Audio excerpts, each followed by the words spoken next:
নমস্কাৰ মৰমৰ ছাত্ৰ ছাত্ৰীসকল মই আজি তোমালোকৰ কাৰণে ক্লাছ 7ৰ তৃতীয় নম্বৰ পাঠৰ from the diary of Anne Frank নামৰ লেসনটো মই অসমীয়া ভাঙনি গাই দিছো।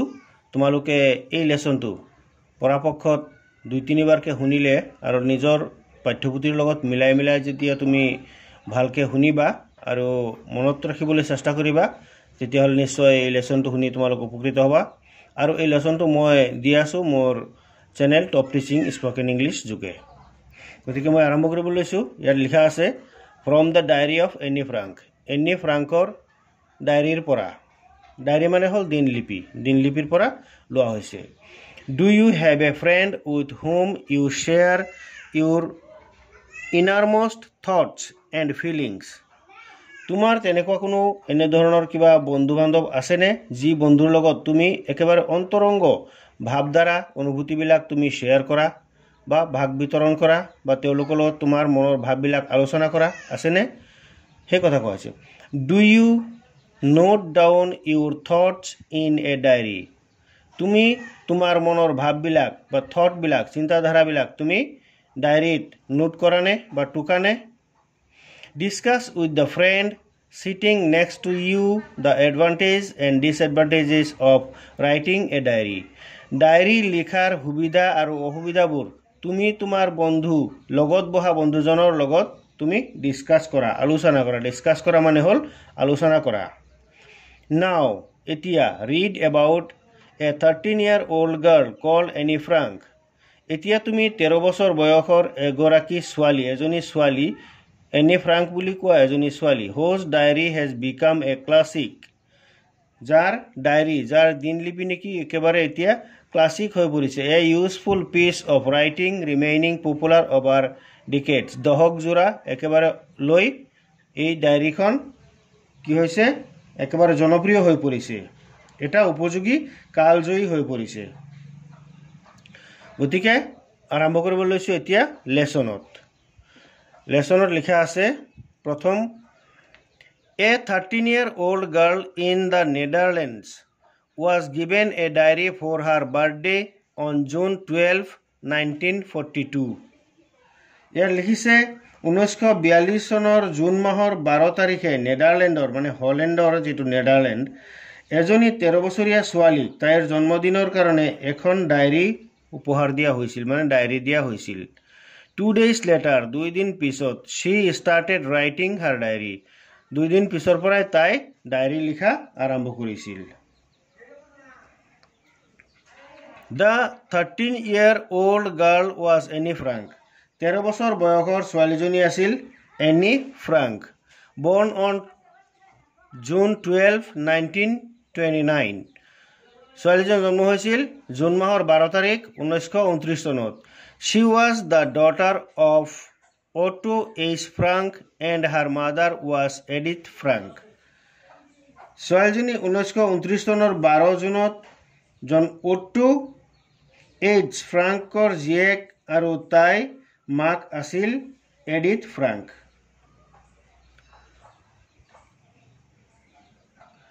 The world would not have known her had her diary not been published after her death. তাইৰ মৃত্যুৰ পিছত তাইৰ দিনলিপিখন প্ৰকাশ নকৰা হলে পৃথিৱীয়ে তাইক নাজানিলেহেঁতেন। Annie Frank died in a concentration camp in early March 1945. 1945 চনৰ মাৰ্চ মাহৰ আগভাগত এটা অসামৰিক বন্দী শিবিৰত এনি ফ্ৰাংকৰ মৃত্যু হৈছিল। Her father Otto Frank was the sole member of the family who survived World War II. World War ইয়াত সেকেন্ড বুলি ক'লে হ'ব। তাইৰ দেউতাক অটো ফ্ৰাংক দ্বিতীয় বিশ্বযুদ্ধৰ পিছত জীয়াই থকা একমাত্ৰ সদস্য আছিল। তাইৰ দেউতা আছিল অটো ফ্ৰাংক, তেওঁ দ্বিতীয় বিশ্বযুদ্ধৰ পিছত জীয়াই থকা মানুহৰ ভিতৰত সেইজনে একমাত্ৰ ব্যক্তি আছিল সেই নেদাৰলেণ্ডত, এনেকৈ কোৱা হৈছে। আৰু তাৰপিছত though she had started writing her diary in the summer of 1942, it was never with an intention of creating a record of her experience during the World War.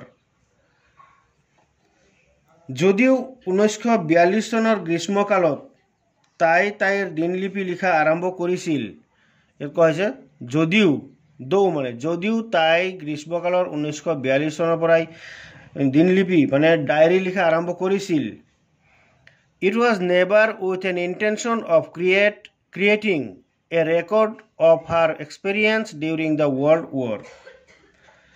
ই কেতিয়াও তাইৰ বিশ্বযুদ্ধৰ সময়ৰ অভিজ্ঞতাৰ অভিলেখ সৃষ্টি কৰা মনোভাৱ নাছিল.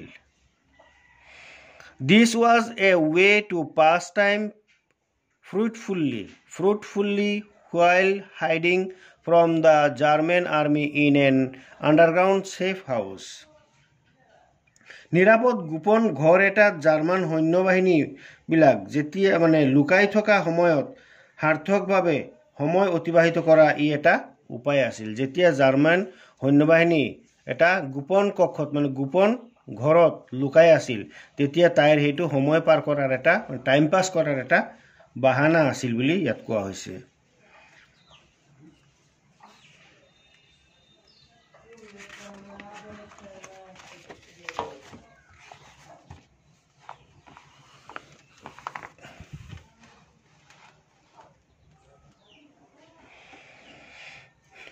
Annie's voice was raced out across continents and generations, and her diary is one of the most important documents of the tragedies of the war. ইয়াত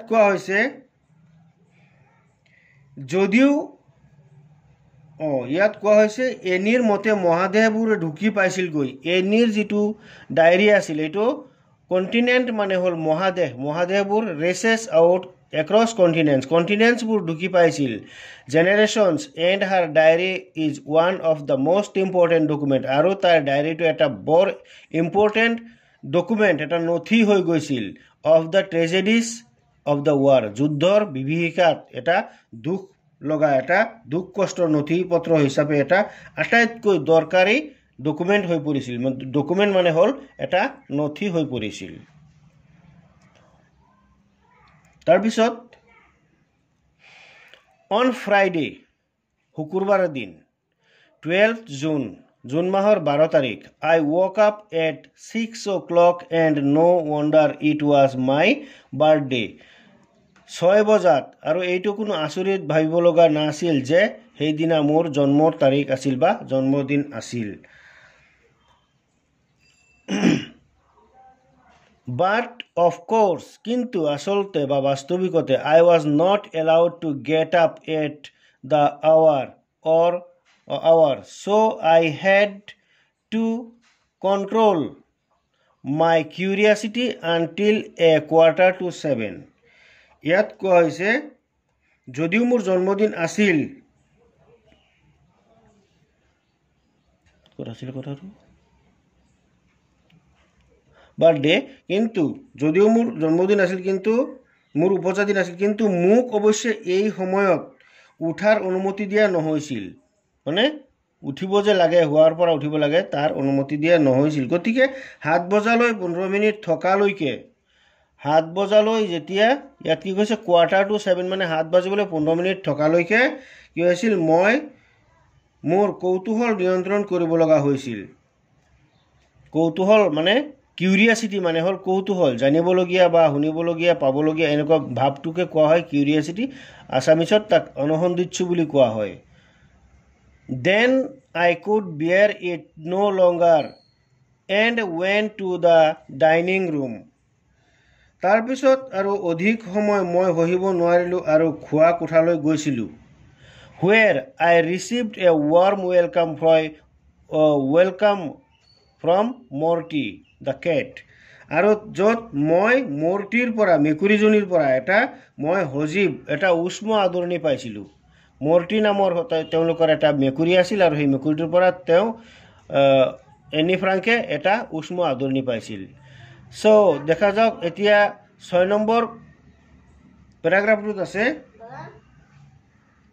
Soon after 7 I went to mommy and daddy and then to the sitting room to undo my parents.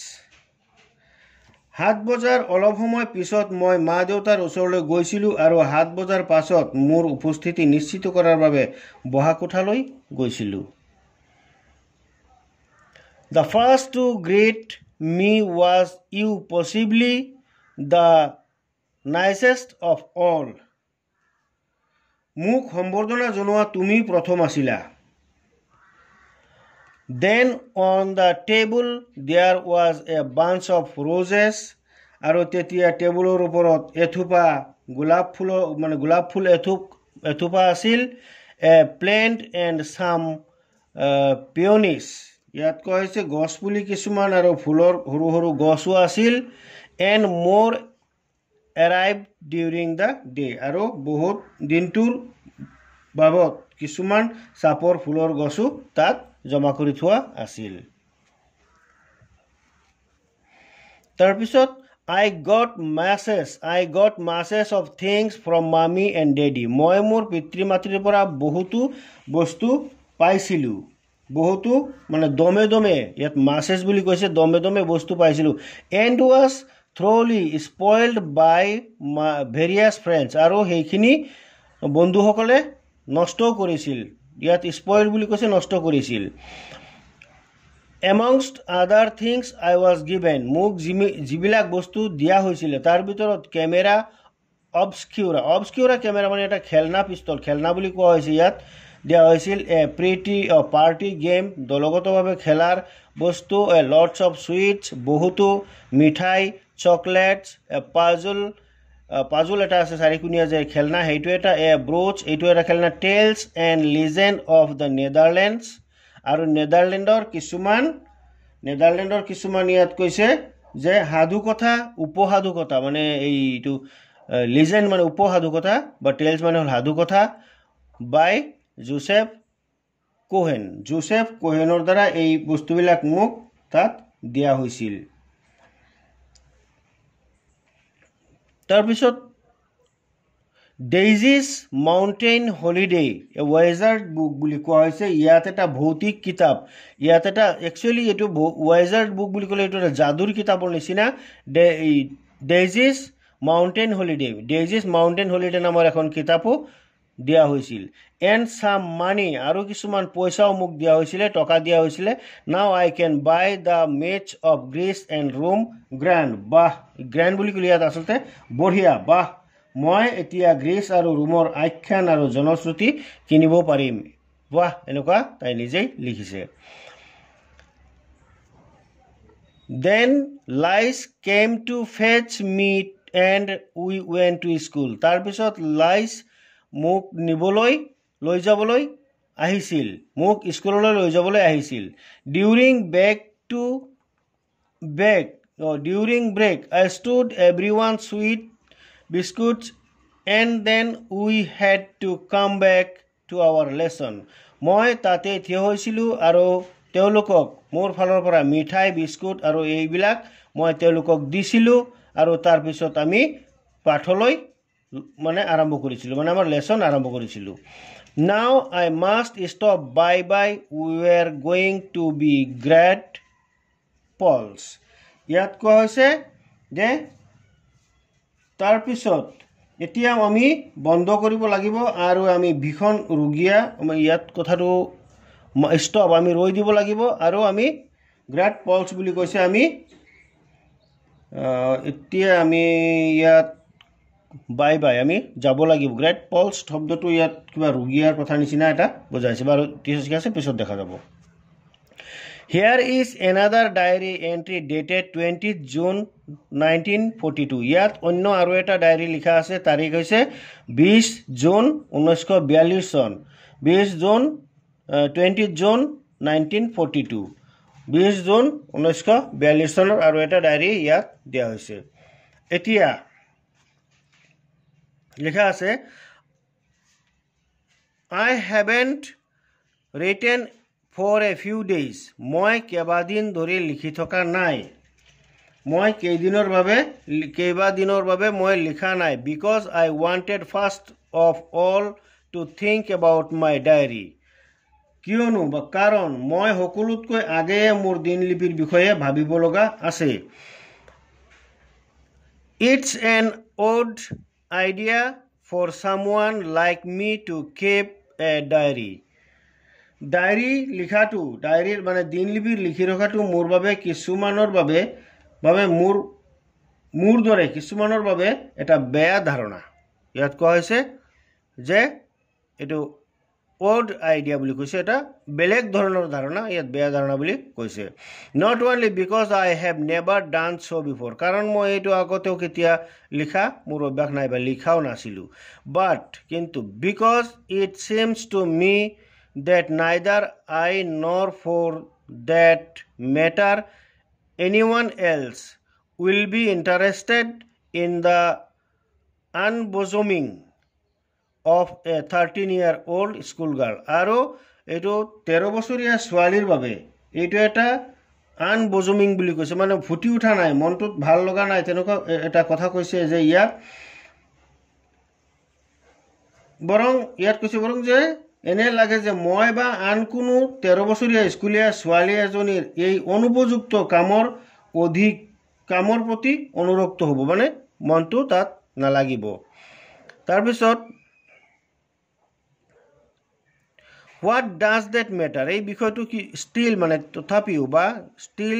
তথাপিও বা তেতিয়াও What does that matter? এই বিষয়টো কি কৰা হ'ব I want to write মই লিখিব খুজিছো but more than that I want to bring out all kinds of things that lie buried deep in my heart তথাপিও হি কি কৰিব মই লিখিব বিচাৰো কিন্তু তাতকৈ অধিক মই মোৰ অন্তৰৰ গভীৰত মানে অন্তৰভাগত মোৰ ভিতৰত ৰৈ থকা সকলো ধৰণৰ বস্তুবোৰ মই উলিয়াই আনিব বিচাৰো ইয়াত সেই কথাখিনি স্পষ্টকৈ কৈছে যে মোৰ অন্তৰৰ ভিতৰত থকা সকলোখিনি কথা মই এই ডায়েৰীত প্ৰকাশ কৰিব বিচাৰো তাৰ পিছত there is a saying that ইয়াত কোৱা হৈছে যে there is a saying that ইয়াত এটা মানে সাধু বচন বা এটা কথা আছে যে কথাটো এনেকৈ কৈছে paper is more patient than men পেপাৰটো মানুহতকৈ বেছি নীৰৱ একচুয়ালি ধৈৰ্য ধৰি থকা বস্তু ধৈৰ্যশীল পেশেন্ট বুলি কৈছে নীৰৱ বা ধৈৰ্য ধৰি থকা it came back to me on one of my slightly melancholy days এইটো মোৰ মনলৈ আহিছিল মোৰ সামান্য বিষণ্ণতাৰ দিনত মেলানকলি মানে হল বিষণ্ণতা বিষাদ মনটোত স্লাইটলি মানে সামান্যকৈ while I sat chin in hand যেতিয়া মই মোৰ থুতুৰিত হাত থৈ বহিছিলো feeling too bored আৰু মই খুব অস্বস্তি বোধ কৰিছিলো and limp even to make up my mind whether to go out or to play or stay at home যেতিয়া মই বৰ আমনি আৰু দুৰ্বল অনুভৱ কৰিছিলো আৰু হাত থুতুৰিত ৰাখি মই যেতিয়া চিন্তা কৰি বহিছিলো আনকি মন থিৰ কৰিব পৰা নাছিলো বাহিৰলৈ ওলাই যাম নে ঘৰত থাকিম ইয়াত কোৱা হৈছে যে মই বাহিৰত ওলাই যাম নে whether to go out or stay at home মই বাহিৰত ওলাই যাম নে ঘৰত থাকিম মই মন স্থিৰ কৰিব পৰা নাছিলো তাৰ পিছত yes era there is no doubt that paper is patient ইয়াত কোনো সন্দেহেই নাই যে পেপাৰ খুব ধৈৰ্যশীল and as I don't intend to show this cardboard covered notebook ইয়াত কোনো নিসন্দেহ মানে কাগজে ধৈৰ্যশীল আৰু যেহেতু কাঠ বকলাৰে ঢাকি ৰখা ডায়েৰী দিনলিপিবোৰ গৌৰৱময় নাম ধাৰণ কৰা টুকা বহীখন ইয়াৰ কোৱা হৈছে নোটবুক আৰু bearing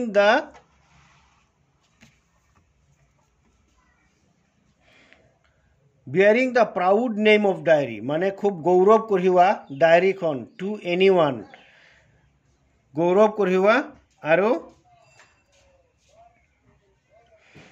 কোনোবা এজাক ইয়াত কোৱা হৈছে যে to anyone unless I find a real friend আৰু তেতিয়া মই পোৱা মানে এজন প্ৰকৃত বন্ধু এজন লৰা বা ছোৱালী নোপোৱালৈ মই দিবলৈ ইচ্ছা নকৰো ইয়াত কৈছে to anyone unless I find a real friend boy or girl মই probably nobody cares হয়তো কোনোবা এইটো মানে কেয়াৰ কৰিব বা যত্ন ল'ব বা নল'ব কিন্তু মই নাজানো, কিন্তু মই এজন প্ৰকৃত বন্ধু নোপোৱালৈকে মই এইটো দিব নোৱাৰোঁ।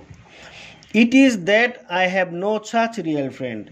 আৰু এতিয়ালৈকে মোৰ কোনো প্ৰকৃত বন্ধু নাই।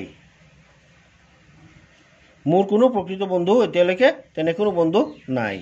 তাৰপিছত কোৱা হৈছে হেন্স। হেন্সটো ক'লে এতেকে গতিকে আমি ইউজ কৰিব পাৰোঁ। হেন্স মানে এনেকুৱা দিছ ডায়েৰীখন মানে মোৰ দিনলিপিখন in order to enhance in my mind's eye, মোৰ অন্তঃচকু বা মোৰ মনৰ যিটো চকুত কানেক্টেড কৰা হৈছে। এনহেন্স কৰা মানে সংযোগ কৰি দিয়া হয়। The picture of the friend for whom I have waited so' long. ইয়াত কোৱা হৈছে দিনলিপি মোৰ মন চকুত বিস্তাৰিত কৰিবৰ বাবে যিজন বন্ধুক মই ইমান দীঘলীয়া দিন ধৰি অপেক্ষা কৰিছোঁ। তাৰপিছত কি কোৱা হৈছে ৱাইটেড ফৰ লং, মই ইমান দিন ধৰি অপেক্ষা কৰিছোঁ। I don't want to set down the series of belt. ইয়াত বেল্ট বুলি কোৱা হৈছে যিটো এইটো খুব দুখৰ বেল্ট ফেক্টছ। খুব এই কথাটো কোৱা হৈছে এলানি নিৰস, আচলতে দুখ লগা বা নিৰস ঘটনা in a diary like most people do, যিবিলাক বহুত ধৰণৰ মানুহে কাগজত বা ডায়েৰীত লিখে কিছুমান নিৰস ঘটনাবিলাক, সেইটো কৈছে। But I want this diary itself to be my friend. গতিকে মই মোৰ ডায়েৰীটোক নিজৰ বন্ধুৰ দৰে মই সন্নিৱিষ্ট কৰিব দিনলিপিত মোৰ মানে বিচাৰোঁ। And I shall call my friend Kitty, আৰু মই মোৰ বন্ধুক কিটি বুলি মাতিব বিচাৰোঁ। No' one will grasp what I am talking about. কোনেও হয়তো অনুমান কৰিব পৰা নাই যে মই ইয়াত কি কৰিব বিচাৰিছোঁ বা কি কৰিব গৈছোঁ। কোনেও হয়তো চিন্তা কৰি ধৰিব পৰা নাই, ধৰিব নোৱাৰিব। No' one will grasp what I am talking about, মই ইয়াত কি কৰিব বিচাৰিছোঁ কোনেও হয়তো ধৰিব নোৱাৰিব। ইয়াত কথাটো কোৱা হৈছে এনেকৈ begin my letters to Kitty just out of blue. ইয়াত জাষ্ট আউট অফ ব্লু এই কথাটোত বিনামেকে বজ্ৰপাত এনেকুৱা এটা শব্দ বুজাইছে, মানে ঘটনাটো নোহোৱাকৈ কিবা এটা হৈ যোৱা বুজাইছে। অলবেইট আনউইলিংলি, এইটো আনউইলিংলি বুলি ক'লে আচলতে সেয়ে অনিচ্ছাকৃতভাৱে। এলবেইট মানে হ'ল সেয়ে এলবেইট আনউইলিংলি, সেয়ে সম্পূৰ্ণকৈ অনিচ্ছাকৃতভাৱে।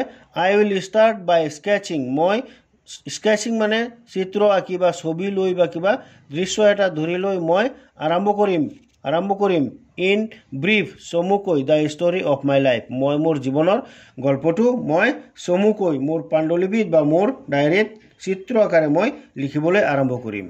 চ' ফ্ৰেণ্ডছ, মই ছাত্ৰ ছাত্ৰীসকল, মই তোমালোকলৈ এই লেচনটোৰ থুলমূলকৈ অৰ্থ সহকাৰে অসমীয়া ভাঙনি মই গাই দিলোঁ। তোমালোকে যদি এইটো প্ৰেক্টিছ বাৰে বাৰে শুনা, নিজৰ কিতাপৰ লগত মিলাই লাইন বাই লাইন শুনিবলৈ যত্ন কৰা, তেতিয়াহ'লে নিশ্চয় উপকৃত হ'বা। গতিকে আজিলৈ ইমানতে সামৰিছোঁ। ধন্যবাদ।